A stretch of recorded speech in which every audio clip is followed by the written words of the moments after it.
llena, me da mucho gusto, se va a poner bueno el asunto, espero que nos alcance el tiempo. Le doy la bienvenida a Isabel Aguilar Morales, secretaria general del PRI. Bienvenida, Isabel, gracias por estar aquí. Carlos Lázaro Sánchez Tapia, presidente del Comité Estatal del PRD, bienvenido, gracias por estar aquí. Muchas gracias, Malena, muchas gracias por estar. José Luis Aguilera Ortiz, coordinador de la Comisión Operativa, a ver si lo dije bien, de la Comisión Operativa Estatal de Movimiento Ciudadano. Muy bien, Malena, muchas gracias. Bienvenido, buenas noches. Igualmente, Antonio Rangel Méndez, secretario general del Partido Acción Nacional en el Estado.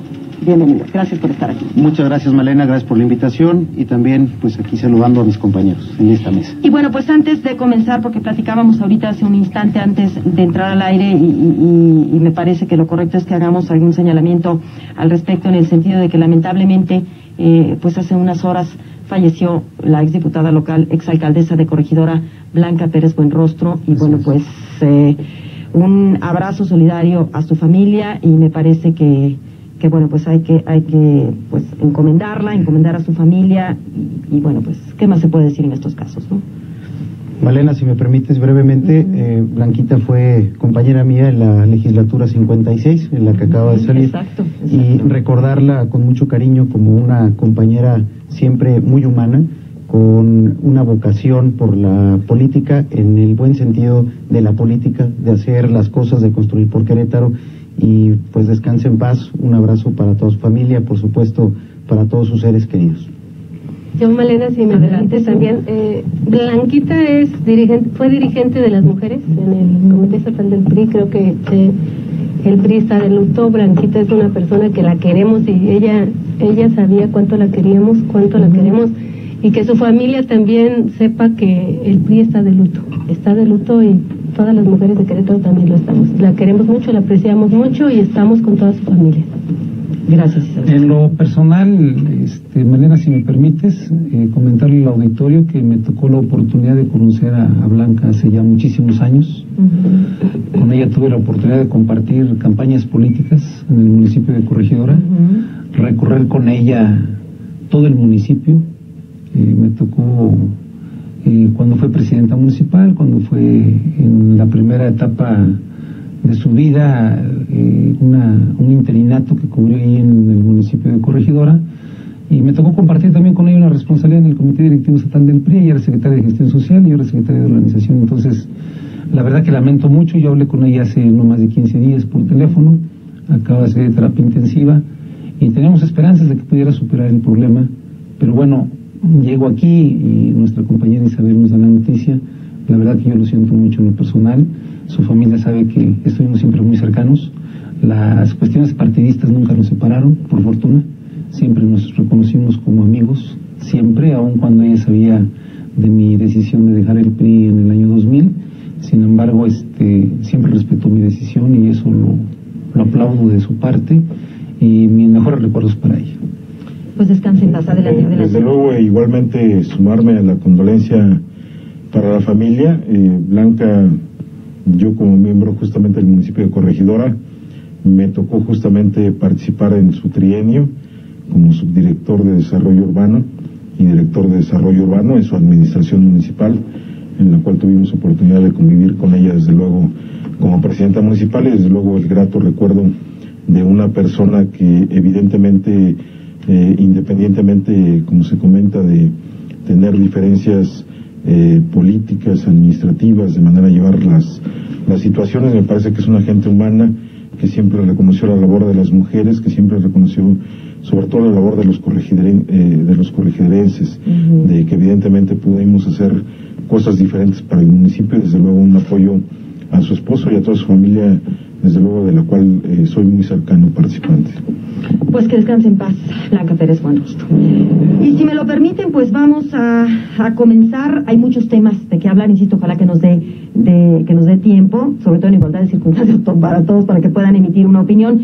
Pero en primer lugar yo quisiera abordar este tema porque además es la nota del día, este tema que tiene que ver con la liberación ya de hace unas horas de Florence Cassé a partir de la decisión de la Suprema Corte de Justicia de la Nación, quien ordenó su inmediata liberación tras otorgarle un amparo liso y llano después de que había permanecido 7 años en prisión y tras una sentencia de 60 años de prisión por cárcel. Y referirnos concretamente a este tema en particular, pero también vinculándolo con lo que tiene que ver con estas acusaciones en contra de generales, la información que se daba también hace algunas horas por parte de la Procuraduría General de la República, que no se habla de un desistimiento, pero sí de un reconocimiento ante un juez federal de que la PGR no tiene ninguna prueba que confirme las declaraciones de los testigos protegidos que incriminaron concretamente al general Tomás Ángeles Daguajare de proteger al cártel de los Beltrán Leiva, esto a partir de los dichos de un testigo protegido. Así que, pues estos dos asuntos yo creo que nos llevan a una seria reflexión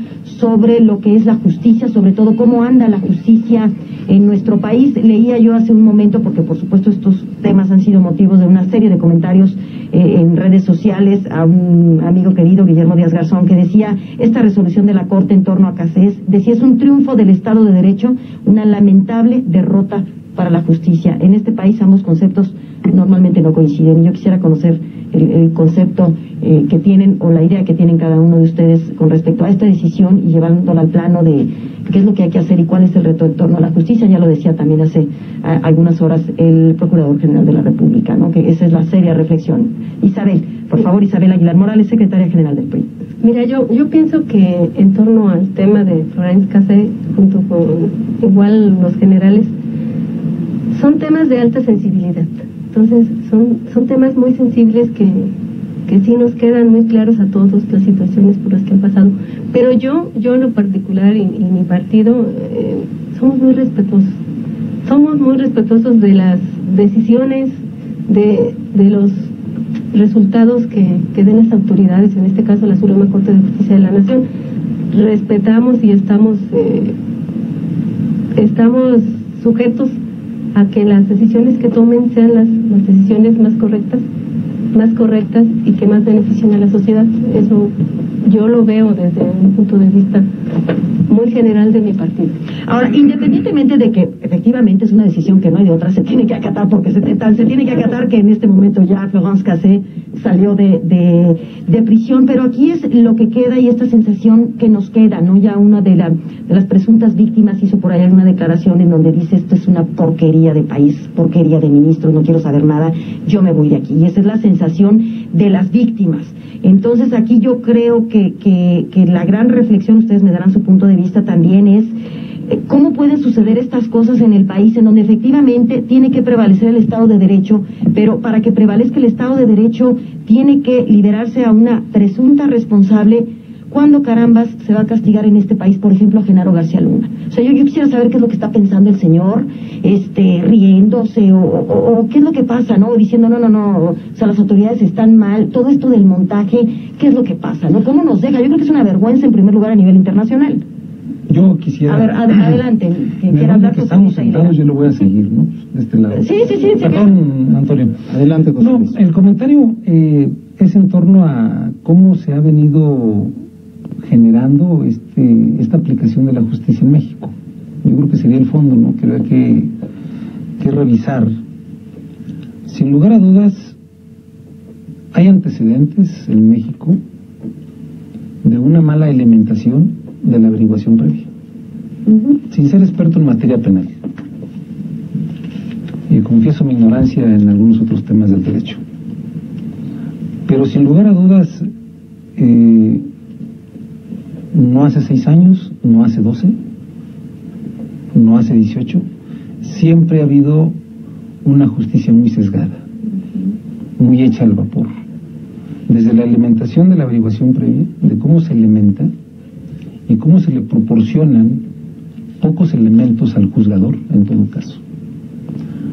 No hace mucho, acuérdate, Malena, que compañeras, que se comentó que había muchos jueces vinculados con la impunidad o con actos de impunidad, porque soltaban a delincuentes, algunos confesos, algunos otros señalados por testigos protegidos, que fue la moda hace no muchos años, que se vino implementando en este país.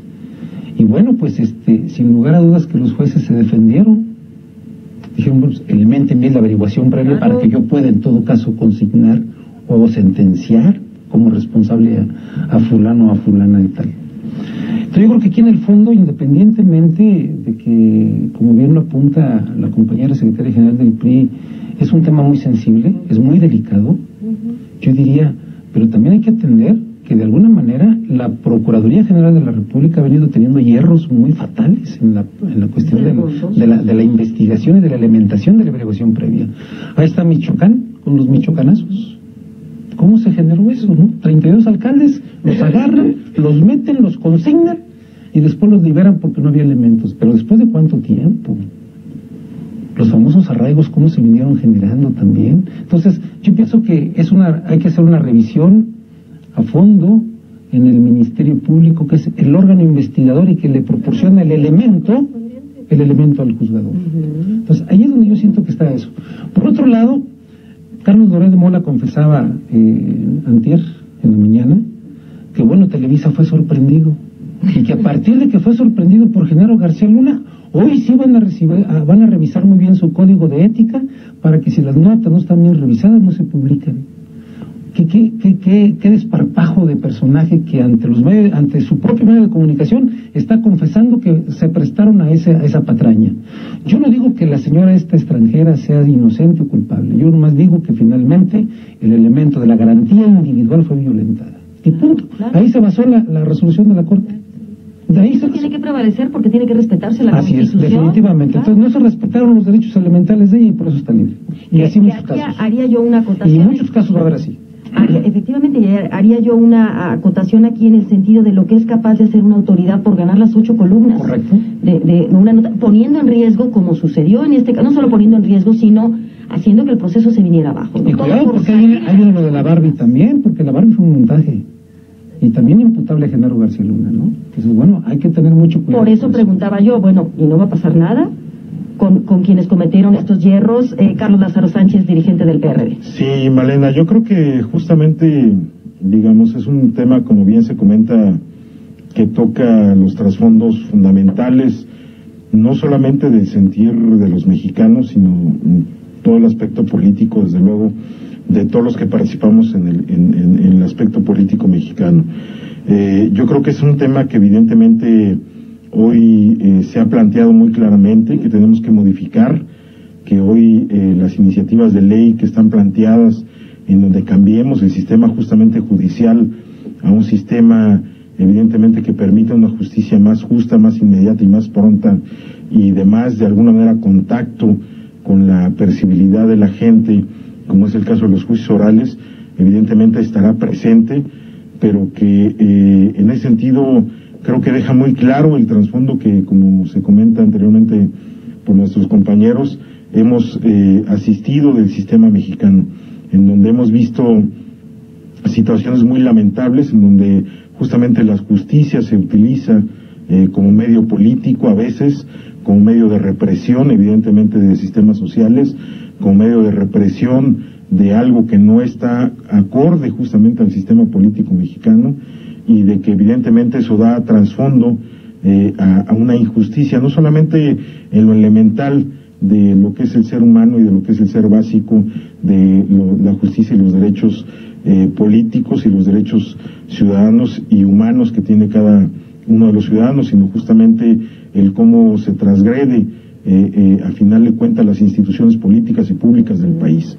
En ese sentido creo que tenemos que avanzar todos, y es responsabilidad de todos los actores políticos, tanto evidentemente los que estén hoy en el actuar del gobierno, de transparentar justamente este tipo de reglas, este tipo de actuaciones, para evitar casos como este y casos como los que se mencionan seguramente se darán en futuras iniciativas. Aquí en el estado de Querétaro no estamos omisos de ello, hay que señalarlo también muy claro.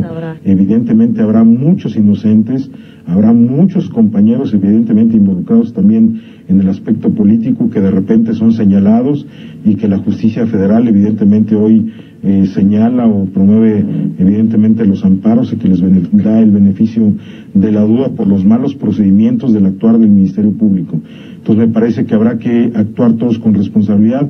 Ayer justamente salía un comentario en el sentido del doctor René Drucker, donde hacía muy claramente el señalamiento de donde tenemos que tener más confianza, evidentemente todos los mexicanos, de que debemos de cambiar ese sistema político, y en ese sentido creo que es importante señalar errores fatales como errores fatales como los que se pueden venir dando a través del sistema mexicano por buscar una legitimación o un posicionamiento político.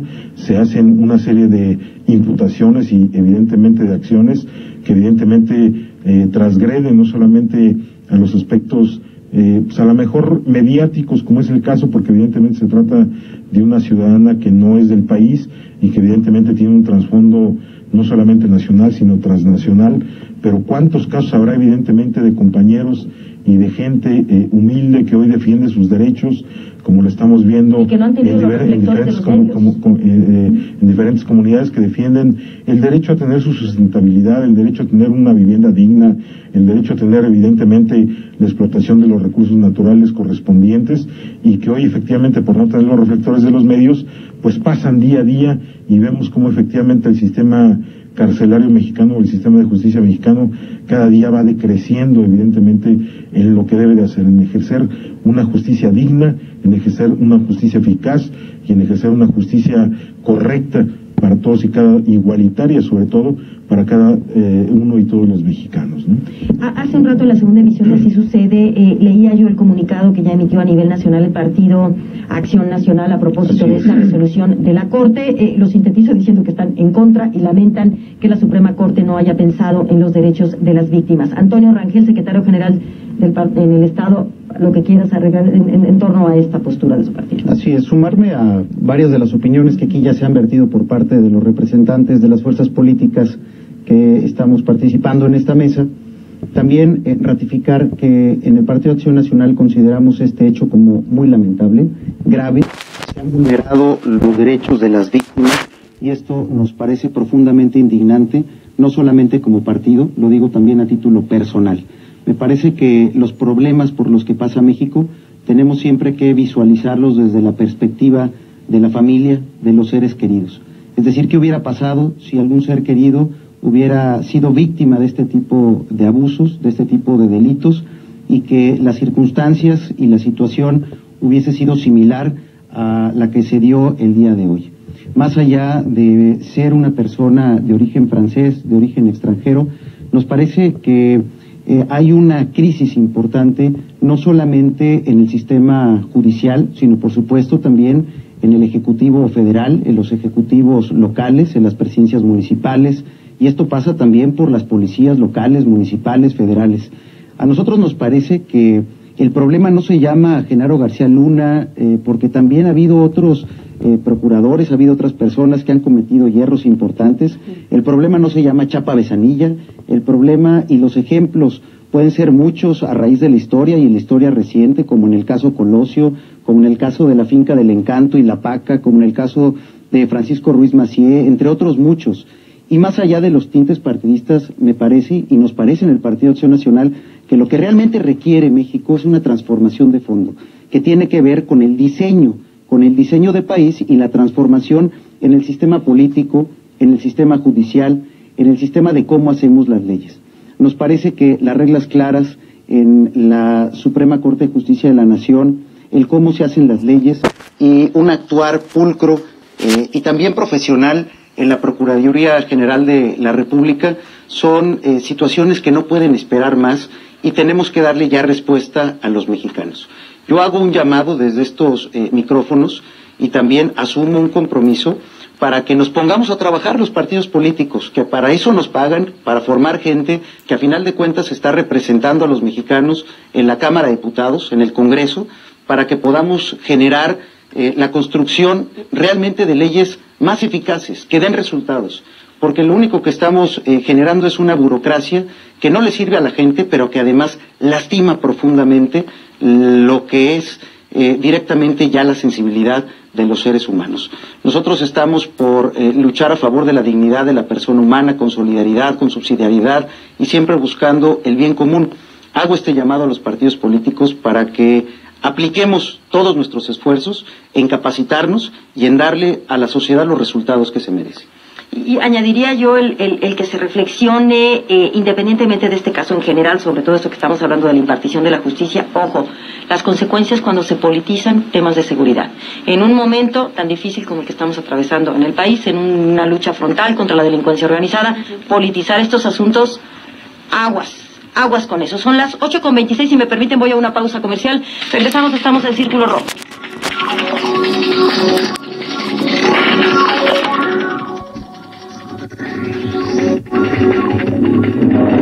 Regresamos enseguida a Círculo Rojo. Estamos de regreso en Círculo Rojo platicando con representantes de diferentes partidos políticos en el Estado. Isabel Aguilar Morales, secretaria general del PRI, Carlos Lázaro Sánchez, presidente del Comité Estatal del PRD, José Luis Aguilera Ortiz, coordinador de la Comisión Operativa Estatal de Movimiento Ciudadano, así como Antonio Rangel Méndez, secretario general del Partido Acción Nacional en el Estado de Querétaro. Vamos a aterrizar a temas locales. ¿Transparentar o no transparentar el padrón de militantes de los partidos? He ahí el dilema. A ver, el PAN en el Estado pidió al Instituto Electoral de Querétaro hace algunos días que se incluya dentro de los contenidos mínimos del formato para la rendición del informe general de los partidos políticos el padrón de miembros actualizado y certificado, y bueno, pues da el fundamento, artículo 32 de la Ley Electoral del Estado de Querétaro. El IEQ responde en un primer momento a través de Alfredo Flores, presidente de la Comisión de Organización Electoral de este instituto, que no existe fundamento en la Ley Electoral del Estado para obligar a las fuerzas políticas a realizar cada año una actualización de su padrón de miembros y entregarlo al Instituto Electoral de Querétaro, además de que por tratarse de partidos con registro nacional, en todo caso esta información tiene que entregarse ante el Instituto Federal Electoral. El presidente del PAN, José Luis Báez, respondió que el IEQ está interpretando la ley electoral para beneficiar al PRI y dijo que va a seguir insistiendo en que los partidos políticos transparenten este padrón. ¿Qué opinan representantes de los partidos en esta mesa? A ver, está levantando, a ver, adelante Isabel Aguilar, secretaria general del PRI. Fíjate Malena, compañeros de diferentes partidos, porque hoy aquí es como una charla. Sí, de eso se trata. Nosotros, en mi partido, no somos nada más aquí en Querétaro el partido que gobierna más Querétaro, sino que también se recuperó la presidencia de la República. Y tan dados a la transparencia estamos que hace días ustedes oyeron a Enrique Peña Nieto, nuestro presidente de la República, dar su declaración patrimonial. Nosotros no tenemos ningún problema en que esto... Sin montos, por cierto, perdón. Sí, pero generalito. Dio su declaración patrimonial.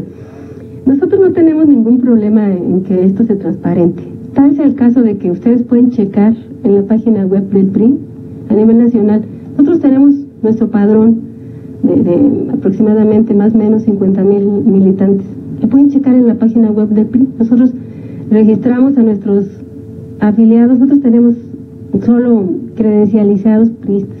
No tenemos ni de segunda ni de primera. Tenemos solo credencializados afiliados.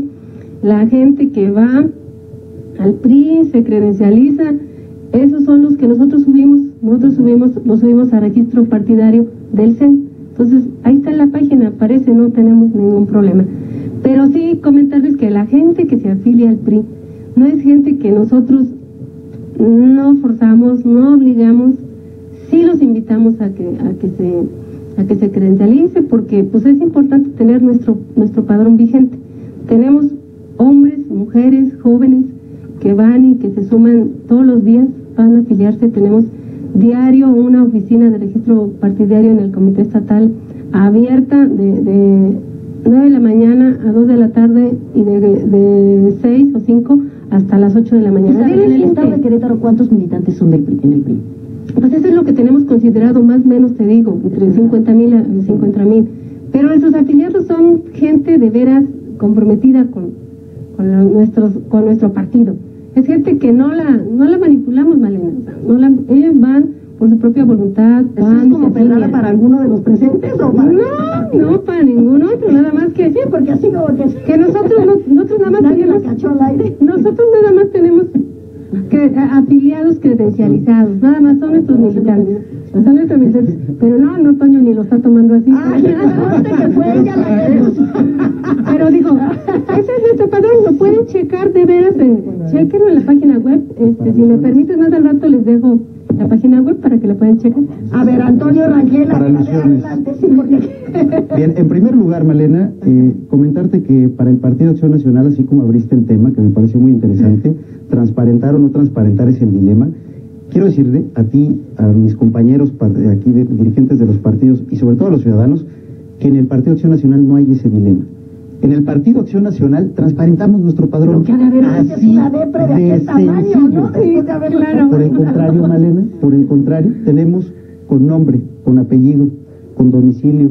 Está a disposición no solamente de los panistas y de la dirigencia, sino está a disposición de cualquiera de los radioescuchas del día de hoy, la gente que ahorita nos está escuchando.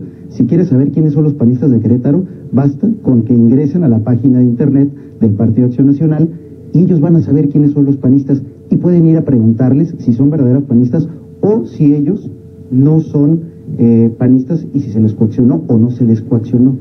Y partimos de un principio muy básico. Nosotros los partidos políticos nos debemos a la sociedad.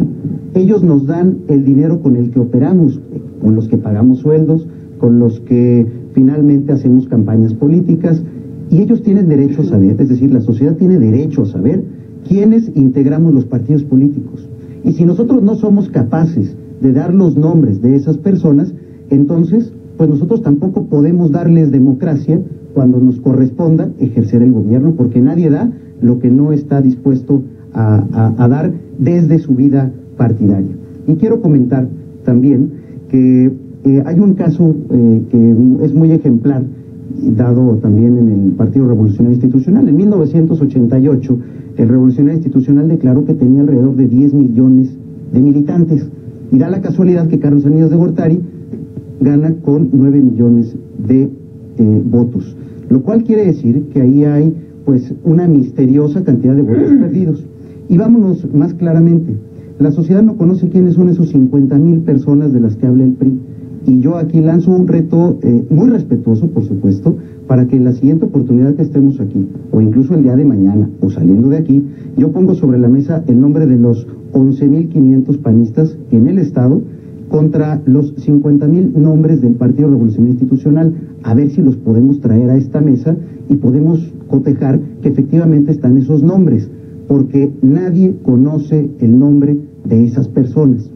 Y parte de los requisitos para poder formar un partido político y para tener acceso a ese recurso que viene de parte de los ciudadanos, para que nosotros los podamos ejercer en nuestros diferentes partidos políticos, pues es precisamente el tener una base de militancia. Y si nosotros no podemos demostrar, no solamente al Instituto Electoral de Querétaro, al Instituto Federal Electoral, o bien a los propios ciudadanos, quiénes son esos militantes, pues me parece que estamos errando de fondo. Nosotros en el Partido Acción Nacional estamos muy contentos de saber quiénes son, cómo se llaman, y que están dispuestos, porque son ciudadanos dispuestos a participar, no en un partido político, sino en política, para poder generar y para poder construir una mejor sociedad para ellos, para sus hijos y para las próximas generaciones. Pero ya nos dirá Isabel si acepta este reto de que se reúnan saliendo mañana. Le digo, no sé, yo también creo que no se trata de retos, Claro. porque realmente quien sacó a conocer este tema fue nuestro amigo Avanzando. diputado federal Alfredo Botello. Y ¿sabes qué? Me gustaría que te metieras a la página de internet, a la página que tenemos, la página web del PRI. Pero nosotros te digo, este padrón que nosotros tenemos aquí, lo tenemos que registrar en el CEN, entonces pasan los nombres, igual no tenemos ningún problema, o sea, no tenemos ningún problema de Pero aclarando, checarlo. no están los nombres de los priistas en esa página web. Sí ¿Nos están. retiramos, Molina? No, por favor, no, de ninguna manera, Carlos Lázaro Sánchez del PRD. ¿Cuántos militantes hay en el estado de Querétaro del PRD? Antes, desde luego, de contestar tu pregunta, yo quisiera hacer diferentes aclaraciones. Evidentemente, los partidos políticos son organizaciones electorales y son organismos autónomos reconocidos por la ley electoral del estado de Querétaro. En ese sentido, evidentemente tenemos que respetar la ley, acatarla y acotarnos a ello. Entonces, yo no veo la razón, evidentemente, tal como se señala, de que una acción que está evidentemente señalada por la ley tengamos que publicitarla o tengamos que evidentemente sacarla como si fuera algo inédito que hoy se está realizando. El padrón electoral de cada uno de los partidos políticos es una obligación de cada uno de los partidos políticos presentarlo. Y como yo le he comentado, en el estado de Querétaro no existe ningún partido político local registrado en el estado de Querétaro. Todos los partidos políticos registrados ante el Instituto Electoral de Querétaro somos partidos políticos nacionales con registro. Y evidentemente ante el Instituto Federal Electoral tenemos que registrar nuestro padrón de militantes. Yo quiero en ese sentido afirmar y reafirmar, y que evidentemente alguien me lo rebata en ese sentido, de que el único partido político nacional que ha presentado su registro ante el Instituto Federal Electoral de militantes ha sido el Partido de la Revolución Democrática. Nosotros tuvimos un periodo de afiliación y reafiliación en el periodo del 2010 al 2011, y en enero del 2011 nosotros presentamos un padrón electoral de nuestros militantes, de donde originalmente, cuando accedimos a tener la licencia como partido político nacional ante el Instituto Federal Electoral de más de 7 millones de militantes que registramos después del año cuando nos registramos como partido político nacional en 2008, definimos o determinamos que ese padrón de 7 millones de militantes que existían en el Partido de la Revolución Democrática bajaron a 2 millones de militantes en el año de 2011. Ese es el padrón actual que tenemos. En el caso del estado de Querétaro, de 55,000 afiliados o militantes que teníamos registrados a partir de 1997 en el Instituto Electoral de Querétaro, bajamos a 25,000 militantes en el estado de Querétaro en el año de 2011. Es decir, que hay más militantes, de acuerdo con el padrón que tienen ustedes del PRD en Querétaro, que panistas. Nos hablaban de 11,000. Sí, desde luego, los que tenemos registrados ante el Instituto Federal Electoral, porque son militantes de carne y hueso. También que con fueron, nombre y apellido. Claro, con nombre y apellido, que fueron y sacaron su credencial plastificada, con fotografía, con huella digital y con padrón del Registro Federal de Electores ante el Partido de la Revolución Democrática. Justamente nosotros no damos credencialización para que tengas descuentos en SAMS, ni en Cinemex, ni en ninguna de las otras organizaciones o de alguna manera coaliciones que tienen otros partidos políticos. Nosotros tenemos afiliados de carne y hueso que en el 2010 y en el 2011, en un año de afiliación y reafiliación, refrendamos de 55,000 militantes que teníamos originalmente, refrendamos solamente 25,000. Estos 25,000 nos dan la oportunidad a nosotros de tener por lo menos 5 militantes afiliados en cada uno de los distritos electorales que existen en el estado de Querétaro. Es decir, por cada sección electoral que existe en el estado de Querétaro, las 36 que existen en el municipio de Corregidora o las 300 y tantas que existen en el estado de Querétaro, por lo menos nos da la oportunidad de tener 5 militantes en cada una de las secciones electorales, que a final de cuentas van a ser nuestra estructura electoral que defina nuestro voto. Eso es lo que estamos haciendo. Hoy volvemos a lanzar una campaña de reafiliación y referendo, justamente el 15 de diciembre de este año, en donde esperamos que de esos 25,000 militantes que tenemos, desde luego, depuremos el padrón y no esperemos más allá de otros 25,000 militantes, porque eso es lo que nos da la oportunidad, evidentemente, de tener esta estructura electoral. No pretendemos tener los 75,000 votos a nivel local que tuvimos en la elección local, no pretendemos tener los más de 120,000 votos que tuvimos a nivel federal o que votaron por Andrés Manuel. 8 de cada 10 queretanos que votaron por Andrés Manuel lo hicieron a través de las siglas del PRD, y no pretendemos llegar a esa cifra. Es evidente que en cualquier partido político la ciudadanía está mejor organizada, y evidentemente la ciudadanía en general votará más por el partido político que sus militantes. Pero sí pretendemos que esos militantes sean perfectamente identificados con el PRD, sean perfectamente identificados con la izquierda, y que evidentemente respondan desde luego a la capacitación y a las acciones que como militantes deben de realizar, es decir, votar y ser votados en las elecciones internas del PRD. Ese es nuestro padrón histórico, y yo creo que eso es lo que tenemos que transparentar todos los partidos políticos. El PRD lo hizo en el 2011, lo hará en este 2014. Esta campaña de reafiliación y refrendo que iniciamos en este año tendrá un corte al 21 de diciembre de este año, en donde esperamos que a partir del 14 de enero del 2014 volver a registrar ese padrón y esperar que de los 2 millones de militantes que tenemos en todo el país, pues volvamos a refrendar esos 2 millones, o aunque bajemos o aunque subamos, esos 2 millones son reales, de carne y hueso, y son desde luego gente comprometida con el PRD. José Luis Aguilera Ortiz, en el caso de Movimiento Ciudadano, ¿cuántos militantes hay en el estado de Querétaro? Sí, yo también, antes de contestarte el número, quisiera también hacer algunas precisiones, ¿no?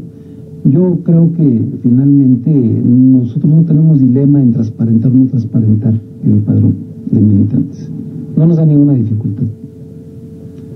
Sí hay que aclarar que no es requisito para obtener el registro de un partido político del 2007 para atrás presentar el padrón de afiliados. No es requisito. Del 2007 para acá sí. Por eso Morena está haciendo la afiliación previa. Antes era simplemente 151 asambleas de 300 en los distritos electorales federales, cuyas cabeceras así fueran consideradas y con un mínimo de asistencia de acuerdo al padrón electoral. El requisito era el 2%, 1.5% cuando nos tocó a nosotros como Convergencia. Luego, entonces, yo creo que esa presión sí hay que dejarla bien clara en el auditorio. No es requisito. Por otro lado, definitivamente, yo quisiera también, a lo mejor, es cierto que subyace alguna duda en los compañeros del Partido de Acción Nacional en cuánta migración tuvieron de militantes o adherentes o simpatizantes a otro partido político, otra fuerza política. ¿Por qué lo digo esto? Porque cada 3 años sucede eso, Malena.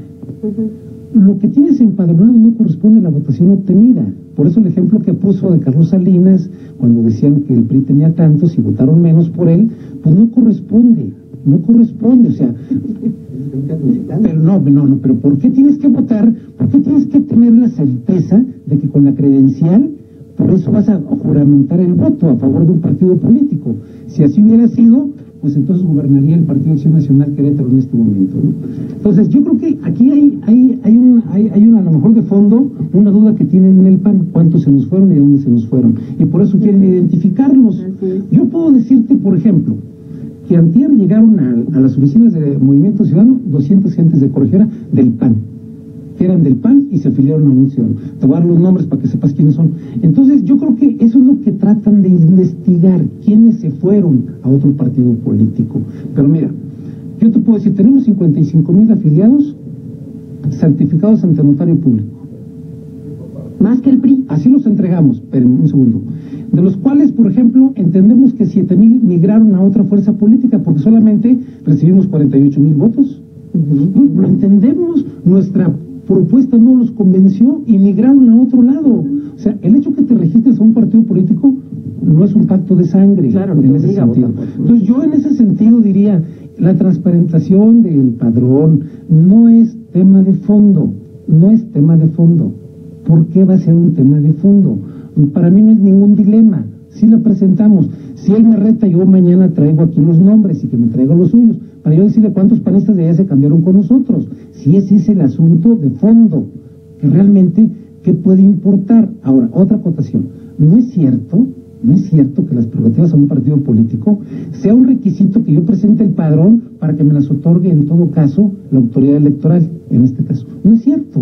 O sea, ¿por qué? Porque finalmente eso se obtiene a través de la votación que tú, como partido político, sacas cada 3 años, ¿no? Entonces, bueno, en este caso no le tocó la suerte al Partido del Trabajo u otra fuerza política, y sí nos tocó la suerte a otros de poder obtener las prerrogativas. Pero eso no es un requisito, no lo dice la ley literalmente, ¿eh? Unos segundos antes de ir a la pausa comercial, Antonio Rangel del PAN. Sí, varias cosas. En primer lugar, sí me parece una ironía lo planteado por el presidente, bueno, el coordinador de Movimiento Ciudadano. Coordinador, le queda creo que mejor.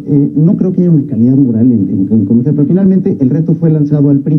Entonces, con todo gusto, también la invitamos. Moral, a ver, ¿por qué lo de la calidad moral? Si me permite terminar con mucho gusto. Que termine Antonio Rangel y enseguida. A mí me parece que no hay calidad moral en parte de los que están aquí representando a los partidos, al decir que no tienen obligación, al menos ética, porque todos se están refugiando en el tema legal, una obligación ética de decirle a la gente quién está formando parte de su instituto político. Y quisiera, para ponerlo en términos llanos, para quienes lo están escuchando y que lo entiendan mejor. Yo dije que sí, pero Movimiento Ciudadano dice que sí, Malena. Presidente, por favor, si me hace favor. A mí me parece que tienen un poco el síndrome de decir, pues tengo una relación de noviazgo, pero no quiero presentar a la novia o al novio en casa porque pues algo escondo. Entonces aquí el tema es, vamos todos a transparentar, a decirle de cara a los ciudadanos en qué utilizamos los recursos, quiénes son nuestros afiliados y finalmente ser claros y contundentes con la ciudadanía.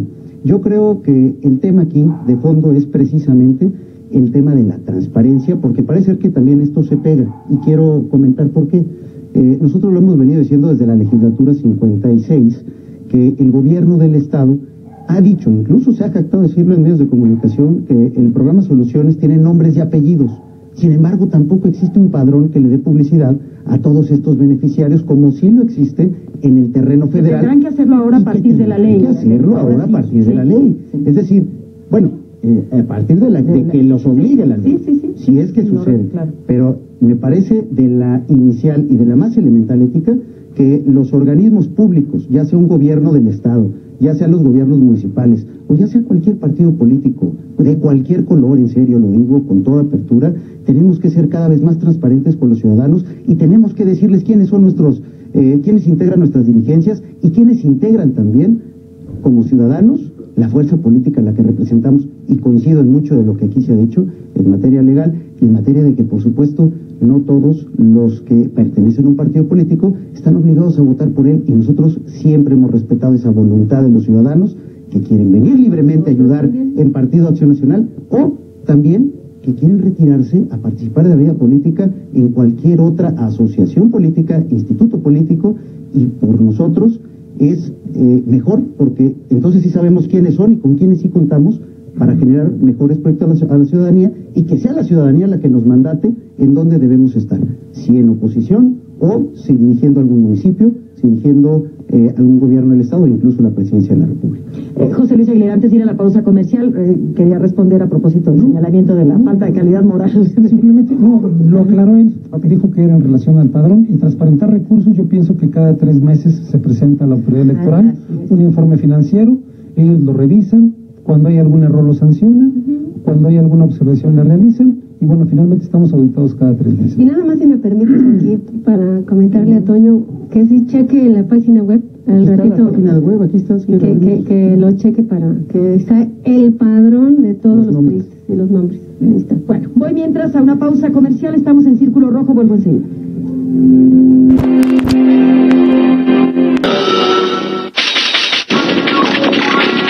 Estamos de regreso en Círculo Rojo. Lamentablemente nos quedan unos minutitos de programa. Yo los veo aquí muy emocionados hablando, así que podemos establecer el compromiso. Por supuesto, yo no tengo ningún inconveniente de que dentro de 8 días traigamos los padrones. Traigan los padrones, nos vemos aquí en Círculo Rojo y seguimos platicando sobre el tema. O sea, se concreta ahorita el que todos puedan asistir, con todo gusto, lo seguimos haciendo porque yo sé que la hora se va muy rápido. Sin embargo, antes de concluir la emisión del día de hoy, yo les pediría un comentario, aunque sea breve, en torno a reserva de abordarlo ampliamente también dentro de 8 días, de cada uno de ustedes sobre la decisión que se tomó en el Ayuntamiento de Querétaro por parte de los regidores, en donde ratifican un acuerdo de cabildo que les permite aumentar sus prerrogativas. Esto debido al aumento que se dio mínimo de la zona B, a la cual ahora ya pertenece el estado de Querétaro, de tal manera que ahora los 15 integrantes de los 15 regidores van a recibir 3,293 pesos con 55 centavos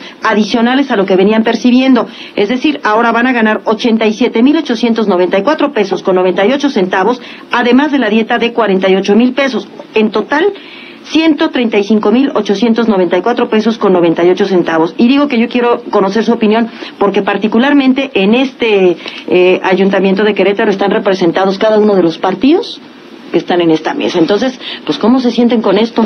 Mira, orgullositos, en una semana en donde se lanza la Cruzada Nacional contra el Hambre. Digo, la verdad es que particularmente desde un punto de vista a mí me parece un abuso, ¿no? Fíjate, Malena, que yo no lo veo a lo mejor tanto como abuso, porque si bien es cierto, las prerrogativas tienen un fin, y me parece que en este acuerdo que se llevó a cabo, todos los partidos políticos estuvieron de acuerdo. O sea, claro, todos lo votaron. Los pregunta todos bueno, menos creo el del PRD, pero bueno, aquí la idea es la aplicación de esas prerrogativas.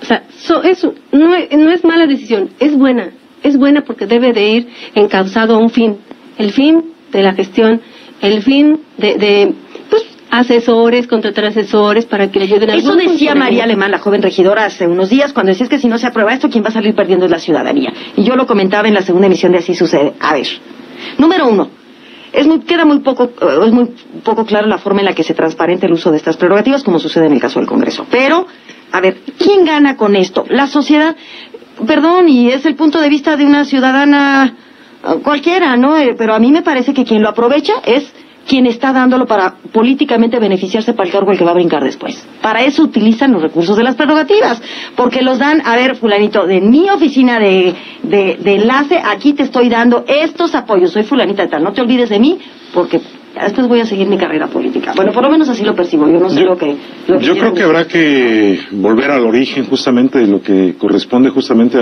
a las prerrogativas, a lo que corresponde justamente a la representación proporcional en cada uno de los ayuntamientos. Las prerrogativas, al igual que la representación proporcional, en teoría fueron originadas justamente para alentar la participación ciudadana, para alentar justamente cada una de las fracciones que de alguna manera representan la parte, en el caso de los ayuntamientos y en el caso desde luego de la legislatura, la parte legislativa, y en el caso de los ayuntamientos la parte también que tiene que corresponder a una legislatura, o sea que tiene que corresponder a la parte legislativa del ayuntamiento, porque esa es la función de los regidores, evidentemente legislar, hacer también reglamentos, hacer leyes, claro, y desde luego realizar y tener acciones en función de beneficio de la ciudadanía. A mí me parece evidentemente que tendría que transparentarse efectivamente el uso de esas prerrogativas, saber cómo los utilizan, porque evidentemente al igual que en la legislatura hay prerrogativas, los que somos partidos de oposición, que evidentemente nos sirven justamente para mucho hacer la gestión que hacen nuestros regidores o nuestros representantes populares, en donde evidentemente tenemos una serie de gestiones, una serie de acciones que los vemos día con día. Hoy, por ejemplo, el Partido de la Revolución Democrática hace un convenio con el Instituto Electoral de Querétaro, donde está realizando una formación no solamente política, sino educativa, civil, cívica para los niños de Pedro Escobedo, por ejemplo, a través de la fracción de nuestro regidor o nuestra única regidora en Pedro Escobedo, a pesar de haber sido un municipio que prácticamente tuvimos la misma cantidad de votos, el mismo porcentaje de votos de quien ganó la administración municipal. Hoy solamente tenemos un representante popular, al contrario de que quien gana la administración municipal, que tiene 6 representantes populares. En el caso de San Juan del Río pasa exactamente lo mismo, estamos haciendo funciones, nuestro regidor está haciendo convenios, hizo un convenio con la Comisión de Derechos Humanos que le permite al presidente municipal el día de ayer ponerse la estrellita, aunque no sea de nuestro partido, y evidentemente ponerse y hacer una reunión con todos los regidores de los 18 ayuntamientos para promover justamente una reunión de regidores en materia de derechos humanos y de fomentar el que permita la participación de derechos humanos, y de la Comisión de Derechos Humanos tener un enlace directo de la Comisión de Derechos Humanos en el municipio de San Juan del Río. Me parece que esa es la diferencia justamente de cómo se aplican este tipo de prerrogativas.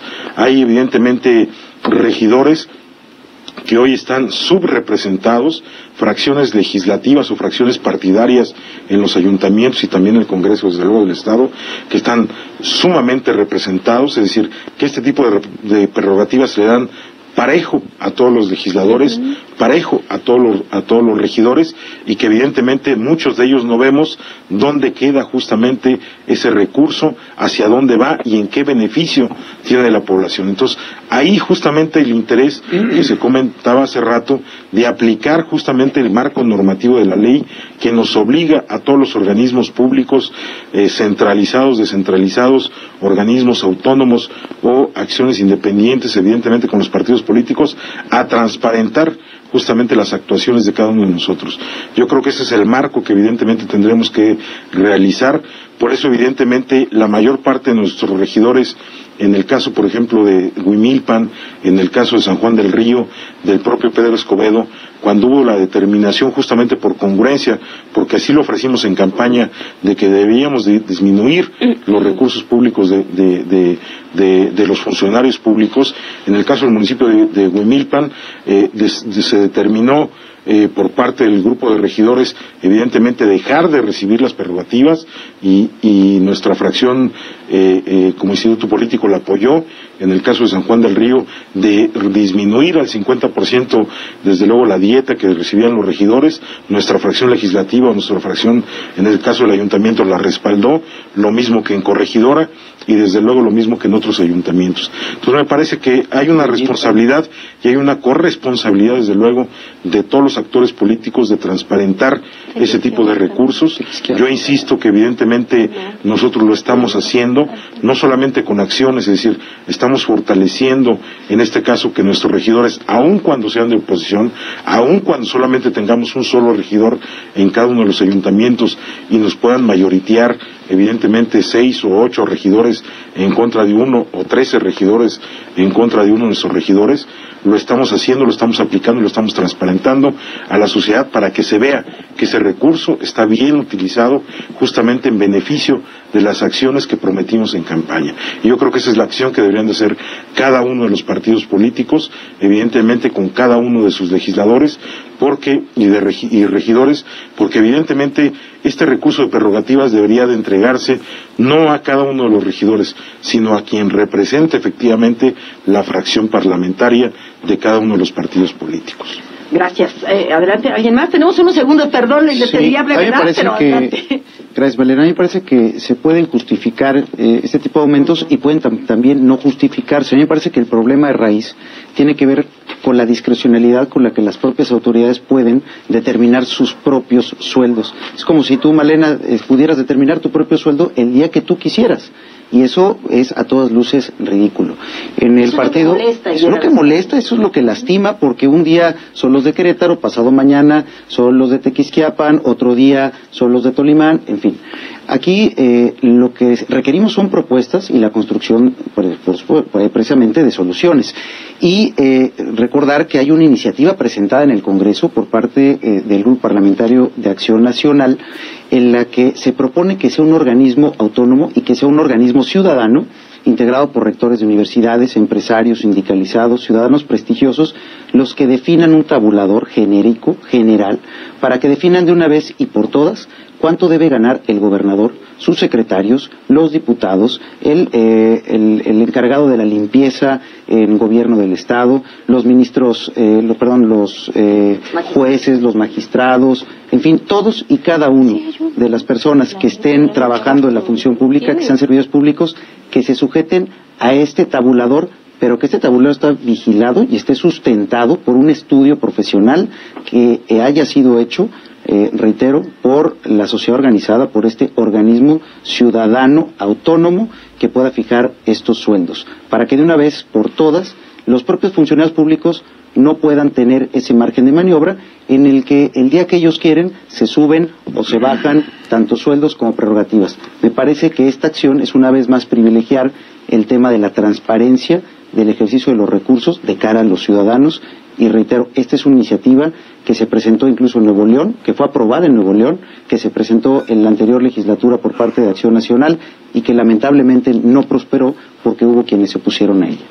José Luis Aguilera, del Movimiento Ciudadano, adelante. Sí, nosotros somos de la opinión que si la prerrogativa se justifica para beneficio de la sociedad, debe de seguirse ocupando. Lo que en todo caso comenta Carlos, representante del Partido de la Revolución Democrática, es muy cierto. O sea, tenemos que buscar la manera de cómo hacer llegar más beneficios a la sociedad. Yo te diría que en el caso de los regidores, no del diputado, me reservo el comentario del diputado, en el caso de los regidores, con sus prerrogativas se mantiene un centro de desarrollo social aquí en Querétaro, donde hay primaria, secundaria y preparatoria abierta, donde tendremos un gimnasio para 400 personas gratis a partir del 15 de febrero.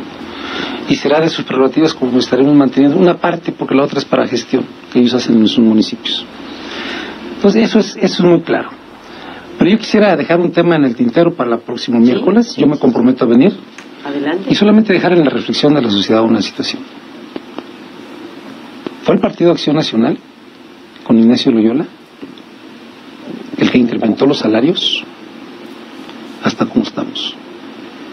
O sea, fueron ellos, los del Partido Acción Nacional, los que en todo caso hicieron que los salarios estuvieran totalmente en contra de tantos grupos menesterosos de este Estado. Recordemos que fuimos nota nacional con Ignacio Loyola, ¿verdad? Porque era el gobernador que más ganaba en todo el país, en toda Latinoamérica y en toda Norteamérica. Luego entonces, yo creo que hablar de transparencia ahorita es como me recuerda a mí el compañero del Partido Acción Nacional cuando dijeron hay que desaparecer las plurinominales, cuando fueron ellos los que las impulsaron. Y también sería un tema que pudiera dejar en la agenda. Porque ahora que desaparezcan las pluris, porque como ya sintieron en el 9-12 que podían ganar puras de mayoría, entonces vamos a desaparecer el número. Y así pues esos temas que yo insisto, cómo no tienen memoria, para poder recordar que fueron los primerititos que iniciaron eso. Antes, Malena, para poner un regidor, no digo al PRI, no digo al PAN, digo a todas las fuerzas políticas, en un municipio como Landa de Matamoros tenías que rogarle a la persona. Sin embargo, después del 2003, donde los salarios se fueron hasta el tope, en el 97, perdón, donde de 1,500 hasta 15,000 pesos, donde un diputado que ganaba 10,000 pesos se fue a 60,000 pesos, y las prerrogativas se fue hasta el tope, pues todo es atractivo, todos pelean eso, Mínimo la pluri, dicen, hasta que la pluri nos separe, decía Carlos un día. Pues, me gustaría nada más responder para alusiones. Pero 3 segundos de verdad, porque si no respondemos en la próxima emisión, porque son las 9:07 me van a colgar acá. Movimiento Ciudadano es la primera vez que escuchamos que hay un reclamo en este sentido. Hemos ya pues vivido varias legislaturas y realmente pues el partido Convergencia en su momento, el Movimiento Ciudadano, siempre ha votado a favor y nunca ha metido una iniciativa como la que Acción Nacional precisamente presentó y de la que acabo de dar cuenta. Habla de transparencia, ya no habla de salarios, Nosotros lo de salarios lo presentamos en la anterior legislatura, similar a la del Estado de Coahuila. Bien, nosotros hemos presentado todo en materia de transparencia y también nunca hemos escuchado un reclamo por parte del Movimiento Ciudadano en materia de sueldos y en materia el tema de campaña fueron cero prerrogativas a regidores y diputados en el 2012. Pero los diputados de Convergencia y de Movimiento Ciudadano han recibido gustosos todas esas prerrogativas y siempre han votado a favor de recibirlas. A mí me parece que hay un doble discurso en esta mesa y me parece que no hay calidad moral en un partido en el que además las pluris, como usted bien señala, han sido ocupadas única y exclusivamente por 3 personas, Marco Antonio León y José Luis Aguilera, que además tienen una relación de parentesco. Me parece que hay mucho problema porque también si vamos a ese asunto, pues hoy es senadora Marcela Torres, que es esposa de Paco Garrido. Entonces, si nos vamos a meter en la cuestión familiar, yo creo podríamos hacer un análisis y un programa sobre ese análisis. ¿Qué les parece? Me parece interesantísimo. Para que la familia Puga, para que la familia Loyola, para que la familia Urbiola salga. Y lo que necesita la gente son respuestas, sería muy bueno propuestas hacia adelante, como la iniciativa que hemos venido presentando, que tiene que ver con la transparencia. No, que no discurra el tema. Nos vemos dentro de 8 días aquí. Con mucho gusto. Nos escuche para que nos escuchen y podamos continuar. Yo les agradezco mucho. Muchas gracias, Malena. A mí me gustaría que lo agendemos con mucha claridad. Y junto con el padrón. Por supuesto. Muchas gracias, Malena, por invitarnos. Isabel Aguilar del PRI, José Luis Aguilera del Movimiento Ciudadano, Antonio Rancón del PAN. Gracias a ti y a todo tu auditorio. Muchas gracias. Muchas gracias, buenas noches. Gracias a usted, una disculpa por los minutos que me cuelgo. Siga con la programación de Radar en el 107.5 de FM. Muy buenas noches.